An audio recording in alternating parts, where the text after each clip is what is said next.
E aí, já parou para pensar que nosso corpo é elétrico? Não, não é papo de ficção científica não, é a pura verdade. É assim que nossos neurônios conversam entre si, mandando mensagens numa velocidade absurda. E hoje a gente vai mergulhar de cabeça no mecanismo por trás de tudo isso, o incrível potencial de ação.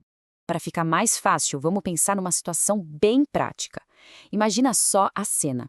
Alguém está andando descalço e pisa numa taxinha. Ai! É quase instantâneo, né? A gente sente a dor e puxa o pé na mesma hora. Mas como é que essa informação, esse sinal de ai, doeu, viaja do pé até o cérebro tão, mas tão rápido? A resposta é um pulso elétrico, mas não é um pulso qualquer. Então, para a gente entender essa velocidade toda, a gente precisa primeiro sacar um princípio básico de como os neurônios funcionam. Eles não trabalham com meio termo, sabe? Não existe, vou mandar um sinalzinho mais ou menos. Com eles, a decisão é sempre, sempre um evento de tudo ou nada. É que um neurônio em repouso, olha, ele não está desligado de verdade. Pelo contrário, ele está ali gastando energia ativamente para manter uma carga elétrica. Pensa numa mola comprimida, prontinha para saltar. E essa prontidão é o que torna tudo tão eficiente. Quer dizer, o neurônio está sempre de prontidão, preparado para disparar na hora, sem precisar de nenhum aquecimento. Tá, mas o que faz ele disparar na hora certa? O segredo está no tal do limiar. Pensa no limiar como se fosse um gatilho mesmo. Se o estímulo que chega é muito fraco, não atinge esse ponto, bom, nada acontece, fica por isso mesmo. Agora, se o estímulo atinge o limiar, aí começa uma reação em cadeia que ninguém mais segura. É um ponto sem volta. E é aqui que está a grande sacada do sistema. O potencial de ação, esse disparo elétrico, ou ele acontece com força total, ou ele simplesmente não acontece. Não tem essa de sinal médio ou sinal fraquinho.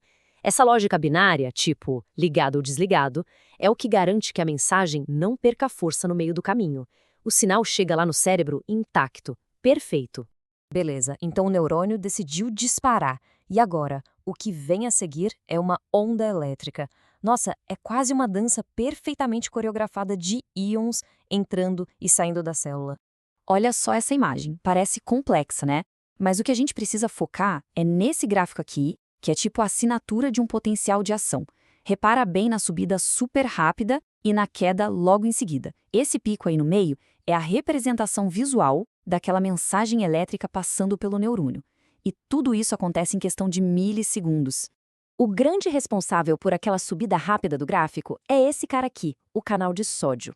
Assim que o limiar é atingido, essas portas se abrem na hora. E aí, os íons de sódio que estão concentrados lá fora invadem a célula.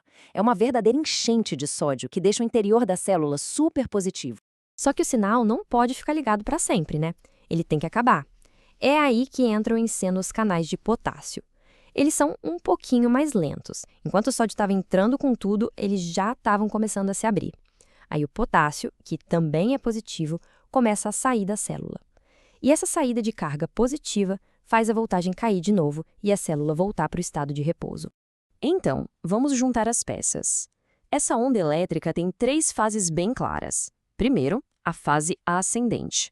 O sódio entra e a célula é despolarizada. Segundo, a fase descendente. O potássio sai e a célula repolariza. E por último, tem um pequeno descanso, o período refratário. É o momento em que o neurônio dá uma respirada e se reinicializa para poder disparar de novo. Certo, o sinal foi gerado. Mas e aí, como é que ele viaja? Como ele vai de um ponto A para um ponto B percorrendo um nervo inteiro? Ele precisa se mover. E olha, tem que ser muito, muito rápido. O pulo do gato é que o potencial de ação não é como a eletricidade num fio de cobre que vai perdendo força. Não, ele vai se regenerando em cada pedacinho do caminho. Sabe o efeito dominó? É a mesma coisa.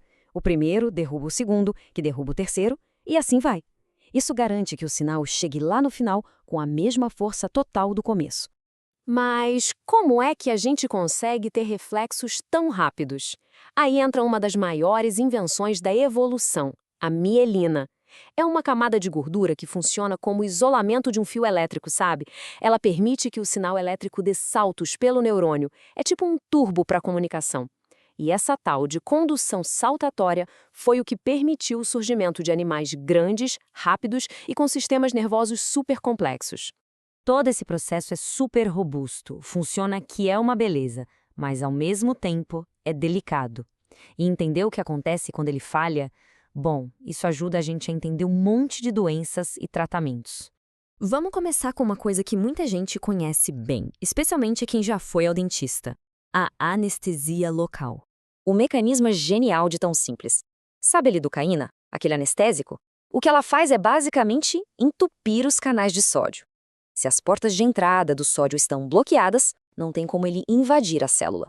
Sem essa invasão, o neurônio nunca atinge o limiar e nada de disparo tudo ou nada. A mensagem de dor é cortada pela raiz antes mesmo de começar a viagem para o cérebro. Agora, vamos para um exemplo bem mais sério de quando esse sistema falha. A esclerose múltipla é uma doença que ataca justamente aquela parte da condução em alta velocidade. O que acontece na esclerose múltipla é que o próprio sistema de defesa do corpo começa a atacar e destruir a mielina, aquele isolamento que a gente falou. Sem a mielina, o sinal não consegue mais saltar, a comunicação entre os neurônios fica lenta, falha ou às vezes até para completamente. E daí vem todos os sintomas que a gente conhece da doença. Então, o ponto principal para a gente guardar é este. Desde sentir uma brisa no rosto até fazer um cálculo matemático super complexo, tudo, absolutamente tudo que passa pelo nosso sistema nervoso é codificado nesses mesmos pulsos elétricos. É a linguagem universal do nosso cérebro. Isso tudo deixa a gente com uma pergunta final para pensar.